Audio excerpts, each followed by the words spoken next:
warahmatullahi wabarakatuh. Kami dari kelompok 7 Logika akan menampilkan video presentasi dengan tema aliran idealisme.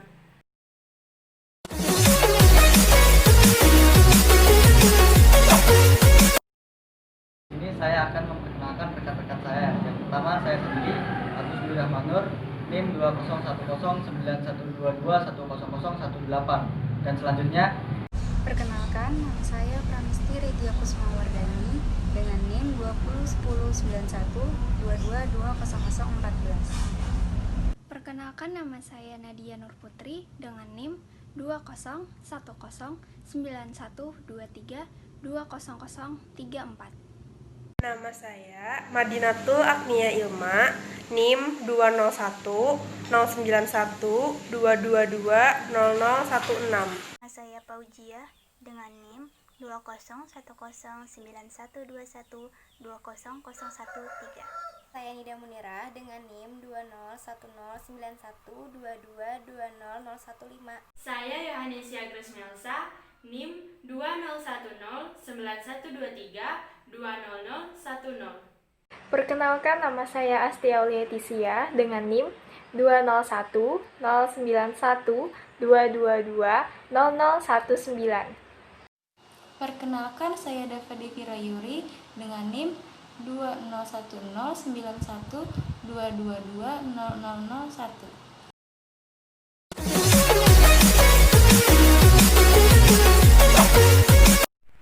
Filsafat idealisme yang berasal dari Plato, yaitu filsuf Yunani yang hidup pada tahun 427 sampai 347 SM.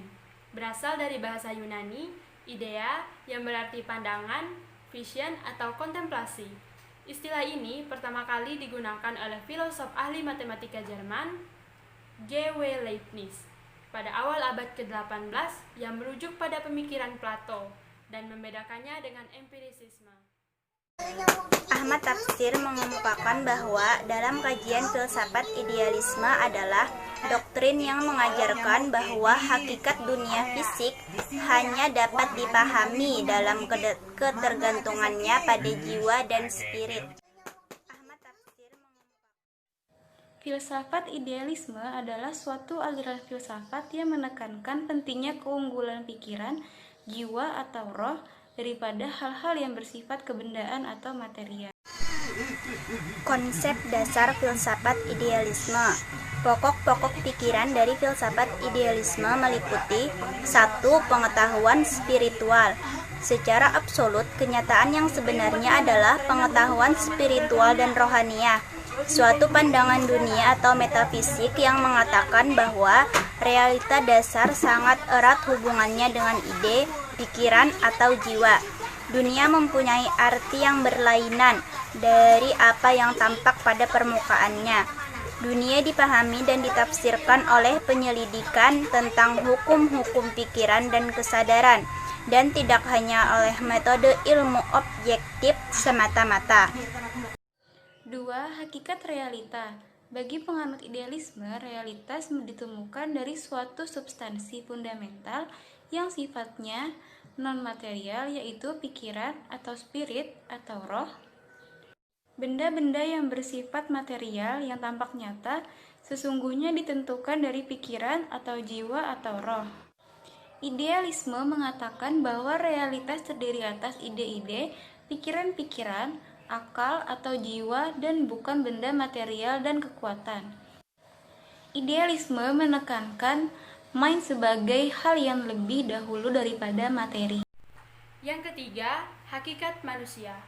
Pandangan umum yang disepakati oleh para filosof yaitu jiwa atau soul. Manusia adalah unsur yang paling penting dalam hidup. Manusia hakikatnya bersifat spiritual atau kejiwaan. Menurut Plato, setiap manusia memiliki 3 bagian jiwa, yaitu yang pertama, nous atau akal pikiran, yang merupakan bagian rasional. Yang kedua, thumos, yaitu semangat atau keberanian. Dan yang ketiga, epitumia, yaitu keinginan, kebutuhan atau nafsu. Dari ketiga bagian jiwa tersebut akan muncul mana yang dominan.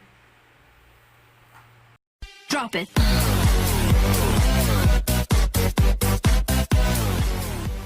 A. Idealisme subjektif imaterialisme. Idealisme ini berpendapat bahwa akal, jiwa, dan persepsi merupakan segala yang ada. Objek pengalaman bukanlah benda material, tapi persepsi. Oleh karena itu, benda-benda seperti bangunan itu hanya ada dalam akal yang mempersepsikannya. Dan tokoh aliran ini adalah George Berkeley. B. Idealisme objektif. Tokohnya adalah Plato, sedangkan idealisme objektif modern adalah George Friedrich Hegel.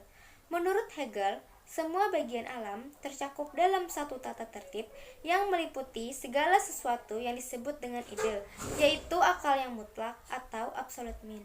Sebagai esensi dari alam adalah keseluruhan jiwa yang diobjektifkan. Jika Plato mengatakan bahwa ide adalah berada di luar alam atau idea of good transcendental, maka Hegel berpendapat bahwa hakikat berada pada ide itu sendiri, dan ide itu tidak lagi berada di luar alam, tetapi sudah masuk dalam diri manusia, atau idea internal human. C. Idealisme personal. Idealisme ini muncul sebagai protes terhadap materialisme mekanik dan idealisme monistik.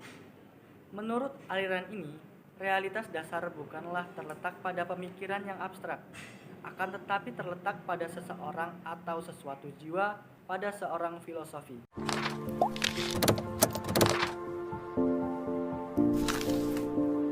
Tokoh yang pertama adalah Plato, yaitu pada tahun 477 sampai 347 sebelum Masehi, yaitu kebaikan merupakan hakikat tertinggi dalam mencari kebenaran. Tugas idenya itu memimpin budi manusia, dan itu juga sebagai alat ukur dalam tetap digunakan untuk mengklarifikasi dan menilai segala sesuatu yang dialami dalam kehidupan sehari-hari. Tapi melainkan ruang dan waktu adalah forum intuisi kita. Jadi disimpulkan itu, pemahaman itu menitik beratkan pada akal murni manusia, bukan pada pengalaman kita sendiri. Lalu yang kedua ada Immanuel Kant pada tahun 1724 sampai 1804, yaitu menyebut filsafat idealis transidental atau idealis kritis, yaitu menyatakan isi pengalaman itu langsung yang kita peroleh tidak dianggap sebagai miliknya sendiri. C. Pascal. Kesimpulan dari pemikiran filsafat Pascal antara lain: 1. Pengetahuan diperoleh melalui dua jalan. Pertama, menggunakan akal, dan kedua, menggunakan hati. Kedua, manusia besar karena pikirannya. Namun, ada hal yang tidak mampu dijangkau oleh pikiran manusia, yaitu pikiran manusia itu sendiri. Menurut Pascal, manusia adalah makhluk yang rumit dan kaya akan variasi, serta mudah berubah. Untuk itu, matematika, pikiran, dan logika tidak akan mampu dijadikan alat untuk memahami manusia. Menurutnya, alat-alat tersebut hanya mampu digunakan untuk memahami hal-hal yang bersifat bebas kontradiksi, yaitu yang bersifat konsisten. Karena ketidakmampuan filsafat dan ilmu-ilmu lain untuk memahami manusia, maka satu-satunya jalan memahami manusia adalah dengan agama. Karena dengan agama, manusia akan lebih mampu menjangkau pikirannya sendiri, yaitu dengan berusaha mencari kebenaran walaupun bersifat abstrak. 3. Filsafat bisa melakukan apa saja, namun hasilnya tidak akan pernah sempurna. Kesempurnaan itu terletak pada iman. Filsafat bisa menjangkau segala hal, tetapi tidak bisa secara sempurna, karena setiap ilmu itu pasti ada kekurangannya, tidak terkecuali filsafat. D.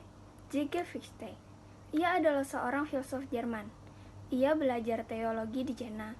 Pada tahun 1810 hingga 1812, ia menjadi rektor di Universitas Berlin. Filsafatnya disebut Wissenschaftslehre atau ajaran ilmu pengetahuan.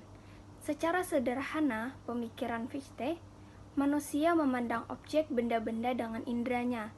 Dalam mengindra objek tersebut, manusia berusaha mengetahui apa yang dihadapinya.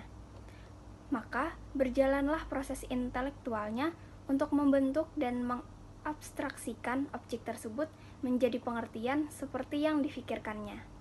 D. Friedrich Wilhelm Joseph Schelling 1775 sampai 1854 Masehi. Schelling telah matang menjadi seorang filsuf di saat dia masih amat muda.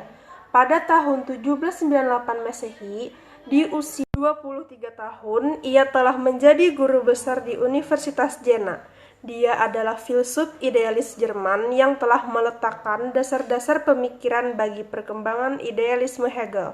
Maksud dari filsafat Schelling adalah yang pasti dan bisa diterima akal adalah sebagai identitas murni atau indiferensi, yaitu antara yang subjektif dan objektif sama atau tidak ada perbedaan. Alam sebagai objek dan jiwa, roh atau ide sebagai subjek.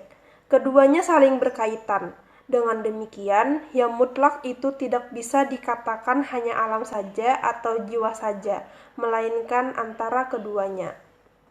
Selanjutnya ada George Wilhelm Friedrich Hegel, 1770 sampai 1831 Masehi. Ia belajar teologi di Universitas Tübingen dan pada tahun 1791 memperoleh gelar doktor. Inti dari filsafat Hegel adalah konsep Geist, roh atau spirit, suatu istilah yang diilhami oleh agamanya. Ia berusaha menghubungkan yang mutlak dengan yang tidak mutlak. Yang mutlak itu roh atau jiwa, menjelma pada alam, dan dengan demikian sadarlah ia akan dirinya. Roh itu dalam intinya ide atau berpikir. There's not much to do when all I can is thinking about you. Not doing well, don't know where you are, 'cause you're not here. It's been way too long. If I could lay down beside you, I would. When nothing really matters, that's all I want.